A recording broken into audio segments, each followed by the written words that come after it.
अस्सलाम वालेकुम। मेरा नाम हफीज़ हैदर है और मैं क्लिनिकल साइकोलॉजिस्ट हूँ। बहुत सारे स्टूडेंट हैं जो पूछते हैं कि sir intermediate, FSc, ICS, Icom, FA के बाद जो है हम advance diploma in clinical psychology कर सकते हैं? तो मेरा जवाब है बिल्कुल भी नहीं। क्योंकि अगर किसी ने करना है तो इसके लिए जो है जो क्वालिफिकेशन की रिक्वायरमेंट है वो है एमएससी साइकोलॉजी या जो है बीएस ऑनर अप्लाइड साइकोलॉजी।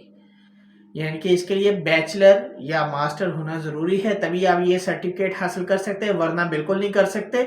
और ये जो है सर्टिफिकेट जो है स्पेशल स्किल्ड जो है सर्टिफिकेट होता है, जिसमें जो है प्रॉपरली जो है क्लिनिकल सेटिंग के अंदर जो है साइकोलॉजिस्ट को जो है ट्रेनिंग दी जाती है और जो है ये सर्टिफिकेट जो है प्रोवाइड किया जाता है ताकि जो है वो सर्टिफिकेशन के बाद जो है अपनी क्लिनिकल प्रैक्टिस करके जो है पेशेंट्स की मदद कर सके जो साइकोलॉजिकल प्रॉब्लम के साथ जो है सर्वाइव कर रहे हैं।